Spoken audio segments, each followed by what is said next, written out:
नमस्कार सर्वांना, Rupali delicious kitchen मध्ये आपलं स्वागत आहे। आज आपण आषाढी एकादशी निमित्त छान अशी मोकळी सुटसुटीत साबुदाण्याची खिचडी बघणार आहोत।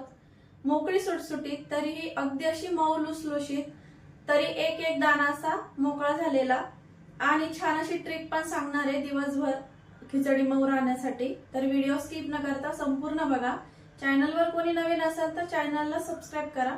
सबस्क्राइबच्या शेजारी जे बेल आयकॉनचं बटन असतं ते प्रेस करा, म्हणजे व्हिडिओ पॉज झाला की तुमच्यापर्यंत रेसिपी लगेच येईल। तर मग चला आता साहित्य बघूया आणि रेसिपीला सुरुवात करूया।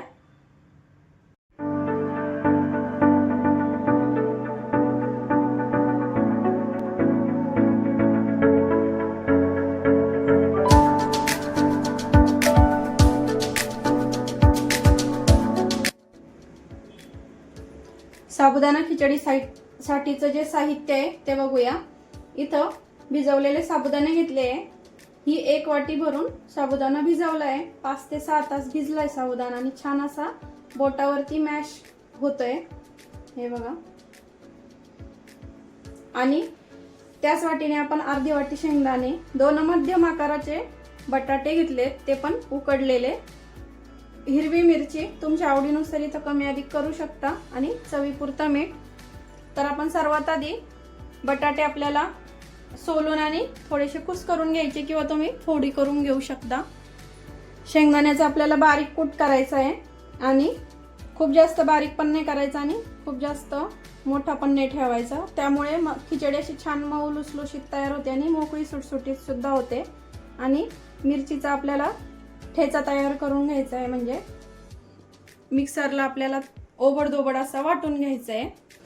तर हे बघा, शेंगदाण्याचा कूट असा थोडासा जाडसर वाटायचा, खूप जास्त जाड पण नाही आणि खूप जास्त बारीक पण नाही। हिरव्या मिरचीचं पण असं एकदम वाटण ओबडधोबड असं वाटण वाटून घेतलंय। आता खिचडी करून घेऊया। सर्व तयारी झाली आहे।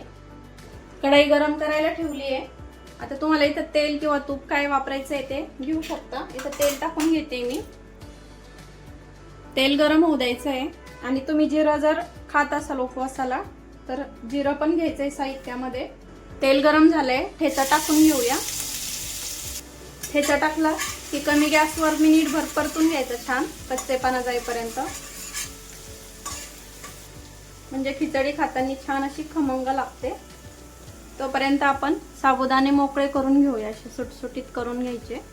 छान भिजले, रात्रभर भिजत ठेवले तरी चालतात। सकाळी जर तुम्हाला उपवास असेल तर, किंवा सकाळी उठल्या जरी भिजत टाकले 4-5 तासासाठी तरी छान टम्म फुगतात। साबुदाणे टाकून घेऊया। शेंगदाण्याचा कूट, बटाटा आणि चवीपुरतं मीठ आपल्याला बटाट्यावरतीच टाकायचं आहे, म्हणजे जेणेकरून बटाट्याला पण मीठ लागेल, बटाटा खाताना पण छान लागेल। तर आता सर्व साहित्य मिक्स करून घ्यायचं आहे आणि छान परतून घ्यायची आहे। आणि खिचडी दिवसभर मऊ राहावी त्यासाठी छान ट्रिक सांगणार आहे पुढं, तर व्हिडिओ शेवटपर्यंत बघा। आता गॅस फुल करायचा आहे आपल्याला स्टार्टिंगला। 2 ते 3 मिनिटासाठी आणि एकसारखं मिक्स करत राहायचं आहे। बटाट्याच्या फोडी जर थोड्या मोठ्या वाटत असतील तर थोड्याशा ओलथण्याच्या साहाय्याने थोड्या छोट्या करू शकता तुम्ही। एकदम प्रमाणबद्ध मापात सांगितलेलं आहे, एकदम प्रमाणबद्ध सांगितलंय तुम्हाला। तर यामुळे खिचडी छान अशी मऊ लुसलुशीत तर तयार होते, मोकळी सुटसुटीत पण तयार होते। तेल पण आपण खूप जास्त वापरलं नाहीये, तरी बघू शकता किती छान दिसते। आता 2 ते 3 मिनिट छान अशी परतून घ्यायची आहे फुल गॅसवरती। 2 ते 3 मिनिट छान परतून झाली आहे फुल गॅसवर। आणि आपल्याला एक ट्रिक सांगणार आहे मी तुम्हाला। तर कधी पण साबुदाण्याची खिचडी करताना 2 ते 3 चमचे दूध टाकायचं। अगदी दिवसभर खिचडी छान अशी मऊ लुसलुशीत तशीच राहते।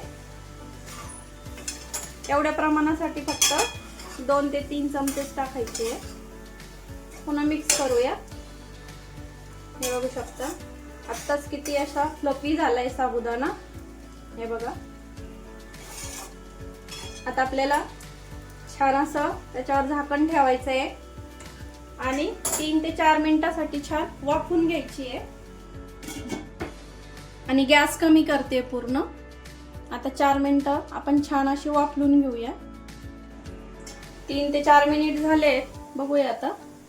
छान अशी वाफ बसली आहे. मिक्स करून घेऊया आणखी. छान अशी ट्रान्सपरंट दिसायला लागले आपले साबुदाणे, याचा अर्थ आपली खिचडी छान अशी तयार झाली खाण्यासाठी. आणि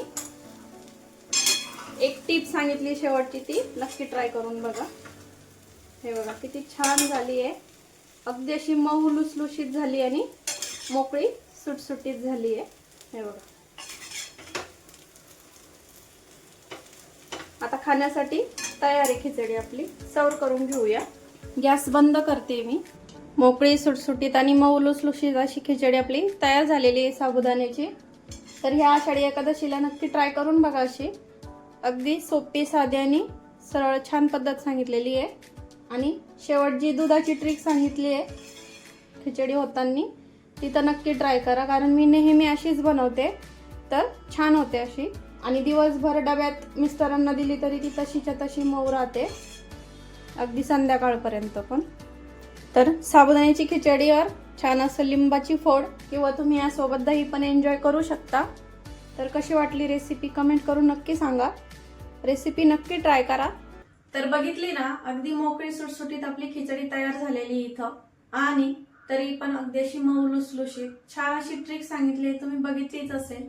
खिचडी होत म्हणजे परतत आली की थोडंसं दूध टाकायचं, 2 ते 3 चमचे.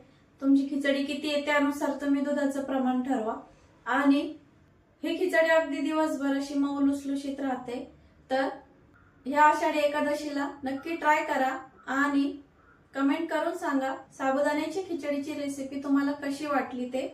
तर मग चला आता अशीच पुढची आणखीन छान अशी डिलिशियस अशी रेसिपी बघणार आहोत उपवासाचीच. तर मग पुढच्या व्हिडिओत पुन्हा भेटूया. तोपर्यंत धन्यवाद.